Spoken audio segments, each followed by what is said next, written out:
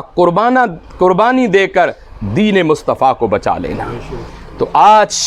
حضرت امام علی مقام نے جو آخری کربلا کے اندر پیغام دیا تھا، جب آپ زمین پر آ گئے تھے، شمر آپ کے سینے پر بیٹھ گیا تھا، آپ نے کہا کہ لعین میرے سینے سے اتر جا، میں اذان سن رہا ہوں۔ اور جمعۃ المبارک کی اذان تھی، 10 محرم شریف تھا، 61 ہجری تھی۔ حضرت امام علی مقام سید الشہداء کی شان دیکھو، کوئی وضو کرتا ہے پانی سے، کوئی وضو کرتا ہے آب زمزم سے، کوئی مٹی سے تیمم کرتا ہے، لیکن میرے امام نے فرمایا کہ میں آخری نماز پڑھنا چاہتا ہوں، میں خون سے وضو پہلے کر چکا ہوں۔ تو میرے امام نے اس کربلا کے اندر جو آخری سجدہ کیا تھا، ساری دنیا نے آپ کو سجدے میں جاتے ہوئے تو دیکھا تھا، لیکن سجدے سے سر اٹھاتے ہوئے کسی نے نہیں دیکھا تھا۔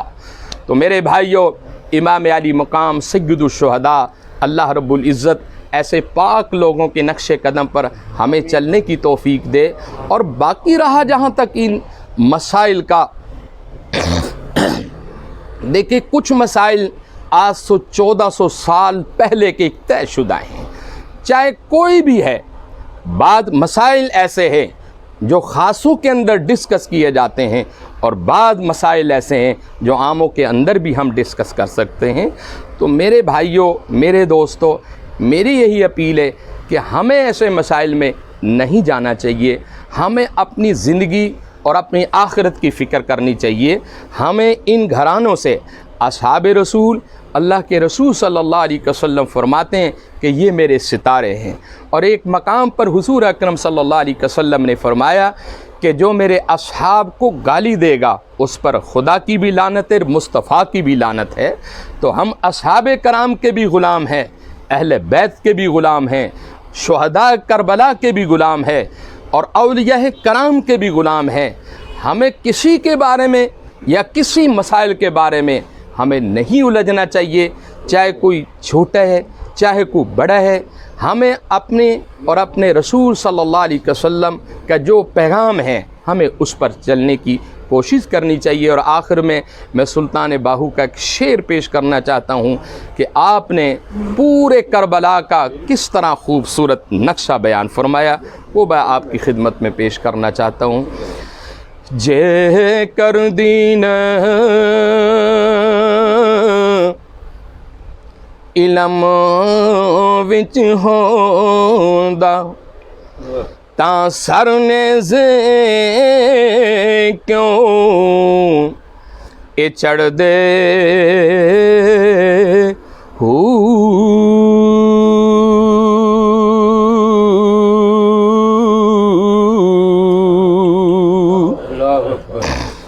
اٹھارہ ہزار جے عالم آہا او اگے حسین دے مردے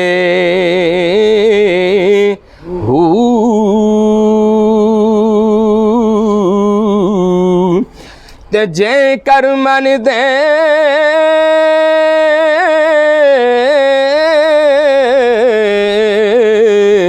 او بیت رسولی تاں پانی کیوں بند اے کر دے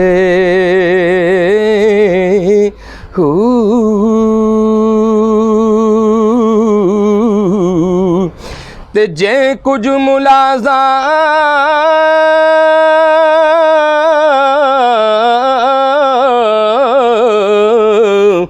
او سرور عالم دا کر دے تاں خیمے تمبو کیوں اے سڑ دے پر صادق دین اتنا تو باہو جو سر قربانی اے کر دے